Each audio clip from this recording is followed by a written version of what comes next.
Hi hello welcome to our channel enlighten Amulya. ఈరోజు ఈ వీడియోలో మనం 7th క్లాస్కి సంబంధించి 10th చాప్టర్ ఆల్జిబ్రిక్ ఎక్స్ప్రెషన్స్ గురించి తెలుసుకుందాం. ఆల్రెడీ ఇది 6th క్లాస్లోనే స్టార్ట్ అవుతుంది ఈ టాపిక్. ఇందులో 6th క్లాస్లో ఏముంటాయంటే జస్ట్ వేరియబుల్ అంటే ఏంటి, చరరాశి అంటే ఆల్ఫాబెట్స్ అన్నిటినీ మనం చరరాశులు అంటాం. అంటే వాటికంటూ పర్టికులర్ వాల్యూ ఉండదు, అవి అకార్డింగ్ టు సిచ్యువేషన్స్ వేరీ అవుతూ ఉంటాయి. ఇంకొకటి ఏంటంటే కాన్స్టెంట్ అంటే స్థిర రాశులు, వాటి వాల్యూ ఎల్లప్పుడూ స్థిరంగా ఉంటుంది, అంటే నెంబర్స్ అన్నమాట. ఓకేనా. ఫర్ ఎగ్జాంపుల్ ఇప్పుడు x+2 ఉందనుకో, ఇదేంటి ఒక ఎక్స్ప్రెషన్. 2 అనేది కాన్స్టెంట్, x అంటే వేరియబుల్. ఇప్పుడు x వాల్యూ చేంజ్ అయిన కొద్దీ ఈ ఎక్స్ప్రెషన్ యొక్క వాల్యూ అనేది చేంజ్ అవుతుంది. ఇంకా 6th క్లాస్లో ఏం నేర్చుకుంటాం అంటే లైక్ టర్మ్స్, అన్లైక్ టర్మ్స్ గురించి నేర్చుకుంటాం. ఓకేనా. లైక్ టర్మ్స్ అంటే ఏం లేదు, సేమ్ వేరియబుల్స్ ఉండాలి. For example x, 3x, 5x ఇట్లా. అన్లైక్ అంటే ఒకటి x, ఒకటి y, ఒకటి z, డిఫరెంట్ వేరియబుల్స్ ఉంటే unlike. Same variable with same exponent ఉండాలి. సేమ్ వేరియబుల్ అన్నాం కదా అని x², x³ ఇవన్నీ లైక్ టర్మ్స్ అంటే కాదు. సేమ్ వేరియబుల్ ఉండాలి అండ్ ఆల్సో సేమ్ ఎక్స్పోనెంట్ కూడా ఉండాలి. x² ఉంటే x², ఇవి రెండు లైక్ టర్మ్స్.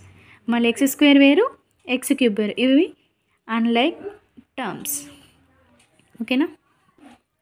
సో ఇక్కడ ఎక్సర్సైజ్ 10.1లో చూడండి, find the rule which gives the number of match sticks required to make the following patterns అని ఉంది. ఇప్పుడు హెచ్ అనే లెటర్ ఉందా, హెచ్ అనే లెటర్కి ఎన్ని మ్యాచ్ స్టిక్స్ పడతాయంటే, యాక్చువల్గా హెచ్ ఇట్లా ఉండదు, 1 2 3 4 5 అంటే ఒక హెచ్కి 5 మ్యాచ్ స్టిక్స్ కావాలి. అట్లా 4 కావాలంటే 4 5s ఎంత 20, అవునా. అంటే ఒక్క హెచ్ అనే లెటర్కి we need 5 match sticks.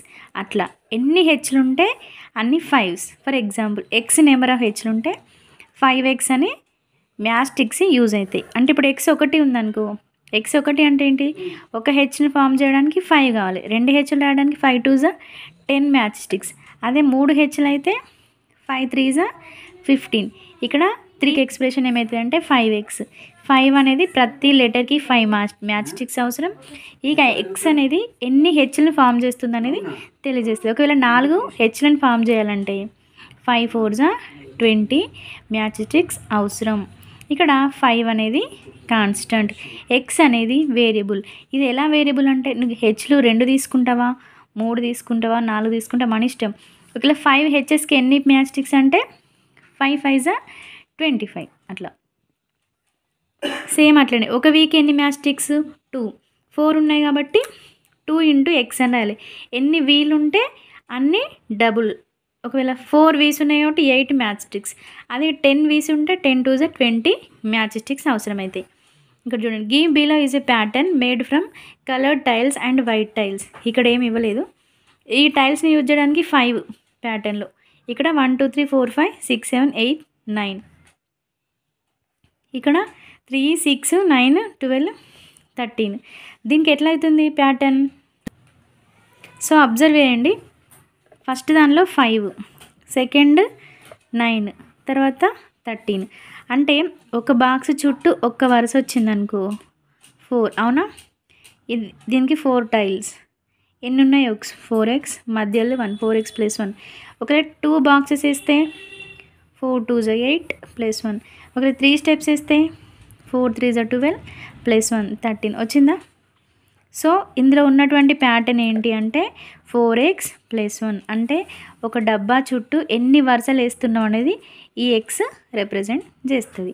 For example నువ్వు 3 వేసిరనుకో, 1 2 3 1 2 3 1 2 3. ఇప్పుడు ఎన్ని బాక్సెస్ ఉన్నాయంటే 4x + 1 కదా, x తర్వాత 3 తీసుకోవాలి. 4 3s 12 + 1 13, అవునా.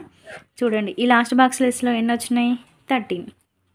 Next draw the next 2 figures అంటే సేమ్ ఇట్లనే. దీని తర్వాత ఇటు 4 ఇటు 4, ఇంకొకటి అంటే ఇటు 5 ఇటు 5 ఇట్లా డ్రా చేసుకోవాలి. Next fill the table given below and express the pattern in the form of an algebraic expression. So figure number 1లో నెంబర్ ఆఫ్ కలర్డ్ టైల్స్ అంటే ఇది నాన్ కలర్డ్ అంటే కలర్ లేనిది, ఇవి కలర్ అన్నమాట. సో ఇక్కడ కూడా ఎన్ని కలర్స్ ఉంటాయి? 8, 4 2 8, 4 3 12, 4 4 16, ఇక్కడ 5 4 20. ఇవన్నీ నెంబర్ ఆఫ్ కలర్డ్ టైల్స్. మరి టోటల్ నెంబర్ ఎన్ని ఉన్నాయి? ఫస్ట్ దానిలో 5 ఉన్నాయి, సెకండ్ దానిలో 4 2 8 plus 1 9, 4 3 12 plus 1 13, 4 4 16 plus 1 17, 4 5 20 plus 1 21. Following statements using variables, constants and arithmetic operations. 6 more than P. 6 more than అంట దేనికన్నా? పీ కన్నా. అంటే పీ కన్నా 6 ఎక్కువ ఉంది. ఫర్ ఎగ్జాంపుల్ P3 అనుకో, ఇది 9. X is reduced by 4. X అనేది రెడ్యూస్ చేయబడింది అంటే ఎంత? By 4. 8 subtracted from y. Y నుండి 8 సబ్ట్రాక్ట్ చేసినాం అనమాట. క్యూ మల్టిప్లైడ్ బై -5 అంటే -5Q. వై డివైడెడ్ బై 4 అంటే y by 4. 1/4 of the product of P and Q. 1/4 of the product of P and Q అంటే PQ by 4. 5 added to the 3 times of Z. First ఇటు నుండి 3 times of Z అంటే ఇది ఎంత add చేసిరంట? 5. చూడండి, 5 added to the 3 times of Z ఇట్లా. X multiplied by 5 and added to 10. X ఏమైంది? 5తో మల్టిప్లై చేయబడ్డది అండ్ ఏం చేసిరు? 10ని యాడ్ చేసి. Subtracted from 2 times of Y. 2 times of Y నుండి 5 సబ్ట్రాక్ట్ చేయబడిందట. 5 subtracted from 2 times of Y. Y multiplied by 10 and added to 13. Y multiplied by 10 and added to 13. So these are the answers. ఇప్పుడు చిన్న questions ఎగ్జామ్లో రాకపోవచ్చు, కానీ ఏదైనా equation రాసేటప్పుడు మనకి అర్థం కావాలా ఇవి ఎలా రాస్తున్నాం అనేది. ఇప్పుడు ఇట్లా, ఇప్పుడు 5 - 7 అంటే 7 is subtracted from why.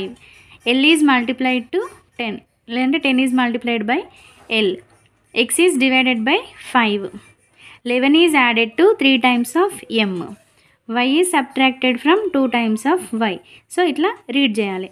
Some situations are given below. State the number in situations in is a variable or constant. చూడండి, our age its value keeps on changing. So it is an example of A variable quantity. ఓకేనా? అట్లనే the number of days in the month of January అనేది ఎప్పుడు చూసినా 31 ఉంటాయి. So constant. The temperature of A day అనేది different vary అవుతూ ఉంటుంది. So it is variable. Length of your class room fixed length ఉంటుంది కదా, constant. Height of the growing plant ఇది వేరియబుల్ ఎందుకంటే పెరుగుతూ ఉంటుంది. అసలు ఆల్జిబ్రిక్ టర్మ్స్ అంటే ఏంటి, న్యూమరిక్ టర్మ్స్ అంటే ఏంటి చూద్దాం. For example consider the expression 2x + 9. ఇందులో 2 డిఫరెంట్ టర్మ్స్ ఉన్నాయి. ఈ 2x అనేది ఆల్జిబ్రిక్ టర్మ్, ఈ 9 అనేది న్యూమరికల్ టర్మ్. ఓకేనా? ఇప్పుడు ఇందులో ఇవి 2 కూడా ఏం టర్మ్స్? Algebraic terms. అసలు ఆల్జిబ్రిక్ టర్మ్స్ ఇంకా న్యూమరికల్ టర్మ్స్ అంటే ఏంటంటే, సో ఇక్కడ చూడండి, ఒక్క ఆల్ఫాబెట్ ఉన్నా అది ఆల్జిబ్రిక్ టర్మ్ అవుతుంది. మొత్తం నెంబర్సే ఉంటే అది న్యూమరికల్ టర్మ్ అవుతుంది. నేమ్లోనే ఉంది, న్యూమరికల్ అంటే నెంబర్స్ ఉంటాయి, అన్ని నెంబర్స్ ఉంటే న్యూమరికల్ టర్మ్. ఒక్క ఆల్ఫాబెట్ ఉన్నా కూడా అది ఆల్జిబ్రిక్ టర్మ్ అవుతుంది. ఇక్కడ చూడండి, డూ దిస్లో in the expression give identify and write all the terms అని అన్నాడు. ఎన్ని టర్మ్స్ ఉన్నాయి? 3 టర్మ్స్ ఉన్నాయి. 3 టర్మ్స్ రాయాలి.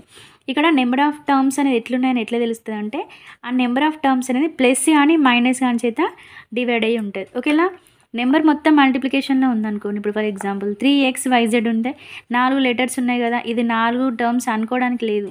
మల్టిప్లికేషన్లో ఉన్నదంటే అదంతా ఒకటే టర్మ్గా కన్సిడర్ చేయాలి. ఇప్పుడు చూడండి, 3x² అనేది ఒకటే టర్మ్, ఇందులో 2 టర్మ్స్ ఉన్నాయి. ఈ టర్మ్స్ ఎట్లా తెలుస్తుంది అంటే అవి ప్లస్ కానీ మైనస్ చేత కానీ వేరు చేయబడతాయి అన్నమాట. సో ఇట్లుంటే నెంబర్ ఆఫ్ టర్మ్స్ని మనం కౌంట్ చేయొచ్చు. ఇక్కడ నెంబర్ ఆఫ్ టర్మ్స్ అంటే 3, ఇక్కడ 2, ఇక్కడ 1 2 ఇదంతా ప్రొడక్ట్లోనే ఉంది కదా, 3, ఇక్కడ 2, ఇక్కడ 2, ఇక్కడ 1. ఇప్పుడు లైక్ అండ్ అన్లైక్ టర్మ్. ఇప్పుడు చూడండి, ఇవి 2 లైక్ టర్మ్స్, ఇవి 2 లైక్ టర్మ్స్, ఇవి 2 లైక్ టర్మ్స్, ఇవి 2 లైక్ టర్మ్సా? కాదు. ఇక్కడ చూడండి, ఇక్కడ x ఉంది, ఇక్కడ x² ఉంది, ఇక్కడ y² ఉంది, ఇక్కడ y ఉంది. అంటే లైక్ టర్మ్స్ అంటే ఏంటి? Same variable with same exponent ఉంటే లైక్ టర్మ్స్, లేకపోతే అన్లైక్ టర్మ్స్. ఇక్కడ చూడండి definition. Like terms are the terms which contain the same variables with the same exponents. ఇక్కడ చూడండి ఇవి రెండు ఆర్ అన్లైక్ టర్మ్స్ అన్నాడు. అవును అన్లైక్ టర్మ్సే. ఇవి రెండు లైక్ టర్మ్స్ అన్నాడు. కరెక్టే. ఇవి లైక్ టర్మ్స్ అన్నాడు. లైక్ టర్మ్సా కాదు. 3 డిఫరెంట్ ఉన్నాయి అన్లైక్ టర్మ్స్.